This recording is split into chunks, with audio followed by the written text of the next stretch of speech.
If you want to boost FPS, crush lag, and get maximum performance in Fortnite and just gaming in general, you're in the perfect place. From this point all the way to the end of the video, I'm going to be showing you how to fully optimize your PC in Nvidia for gaming fast. So, first of all, we need to locate our Nvidia control panel. Now, to do that, you can simply right-click your desktop and it will probably be here. If not, you can type it in. I've just spelled it wrong. But yeah, you can type it like this, Nvidia control panel. And if it still isn't here, but you definitely have an Nvidia GPU, what you want to do is go into the Microsoft Store and you can download it from there. So to make it very clear, I'm going to show this in the fastest way possible and give you guys just all the best settings without taking too much of your time. So, starting off within the 3D settings right here, you want to go to Adjust Image Settings with Preview.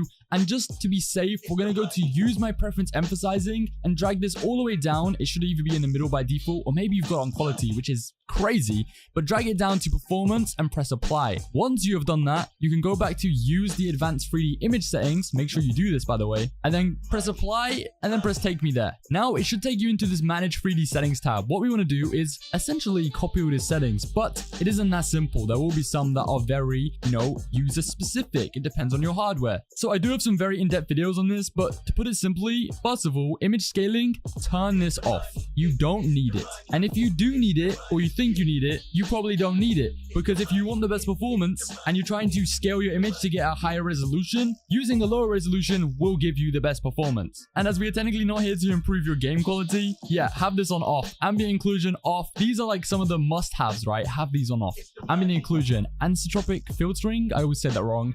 Anti-aliasing, all of the anti-aliasing ones, have them off. Background application max refresh rate, have that turned off. CUDA GPUs, have that on all if you have this option. CUDA sysmem fallback policy, driver default, this is the safest option. DSR factors off. Low latency mode, now this is a very, very important one. Per tests, a lot of people find that you do want this turned on, but you don't want it turned on or set to ultra. I worded that quite complicated. You don't want it set to ultra, basically. You want to have it just set to on. Now, you can try this. It may be different per system, but generally speaking, having this on ultra actually does the opposite and will actually induce input lag, at least compared to the on option. I guess if you compare it to the off option, yeah, it will still help, but not as much as the on option, which, sounds counterintuitive. It isn't. You will have an option in-game called Nvidia low reflex or reflex low latency mode. In-game, you want to set that to on plus boost. Ideally, have it on plus boost. And that paired with this on and not having this on ultra is going to be the best for reducing latency. Hopefully that makes sense. Now moving on, max frame rate off.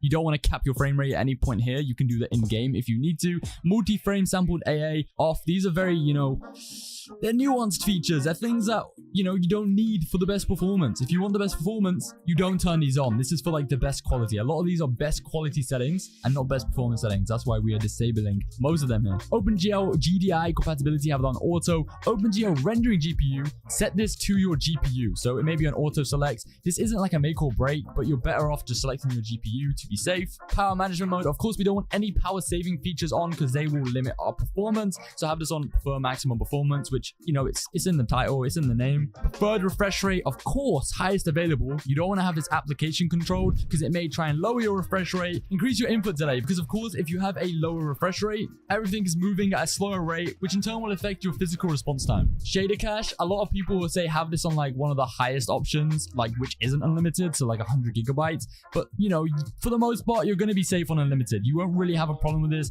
If you feel you have a problem with this, which you again probably won't be able to tell, and honestly, just set it to unlimited. But if you're worried, do it on 100. But for the best performance, have this on unlimited. I don't know. People complain, like some people will say, oh, have it on like unlimited is dangerous, or like for the most part, if you're keeping your system relatively, clean, like you're clearing out your system, you're maintaining it per se, and you're also updating your drivers and keeping on top of stuff, unlimited is completely fine. And I say that particularly because I think every time you update your driver, your shader cache actually resets, which means you have to build this up. And actually, that's why when you update your driver, initially what will happen is you will actually have some FPS drops. Your performance won't be good for a while your shader cache kind of builds up, and then it will get, very, very good. Texture filtering, have this on. This is a little bit different. So this anisotropic, I can never never say that. But filtering option, you want this one on. Negative LOD BIOS, have that on allow. Texture filtering quality, high performance. I think out of these three, this is like the only one you really will need to change. I think the rest are default. Trilinear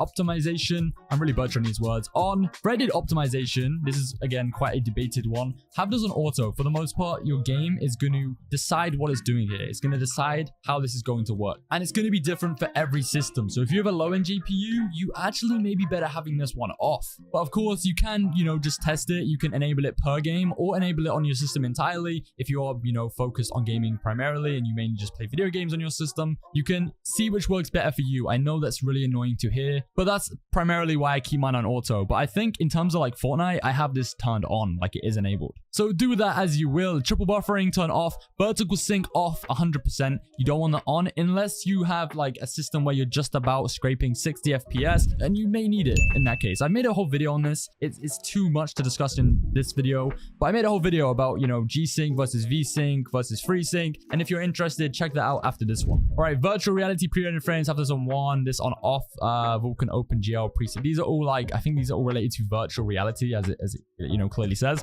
and they're probably not useful for you whatsoever. So yeah, have them on the default options. I believe these are the default options. Now, some more interesting stuff. What we can do, and also by the way, to clarify before people comment, I did not save them because I've already done them. So it would just be futile. Now, this is something that some of you will be able to access. It's actually, you may not be able to see it currently, but if you go down to, I believe it is desktop and enable developer settings, I believe this will show up, or maybe it shows up by default and this one will show up. Actually, that makes more sense. Yes, I'm completely wrong.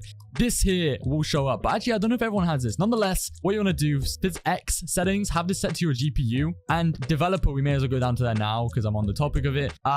You'll have this extra little tab after enabling this, and just have it on allow access to GPU performance counters to all users. All right, now going back up to display, kind of went off track a little bit there. Change resolution, have this on your refresh rate to its highest refresh rate, so whatever the highest option is, of course, and have this set on the native resolution. So for most of you, that'd be 1920 by 1080. Scroll down, a lot of people don't do this, and it's not mentioned in most videos, but very important. You want to use the Nvidia color settings and just copy what I've got here. So desktop color depth highest and output dynamic range on full. I think by default this is on limited, so have it set to full and not limited.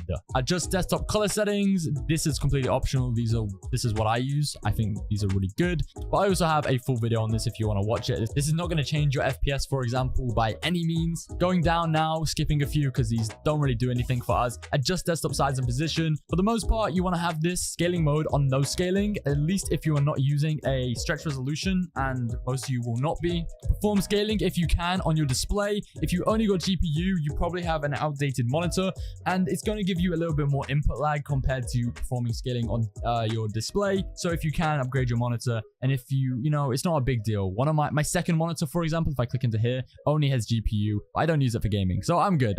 I don't know why I tried to relate, but yeah, for the most part, display, you want to have this on display. It will help a ton. And why not? While I'm here, I'll show you this. Pointless because it's default.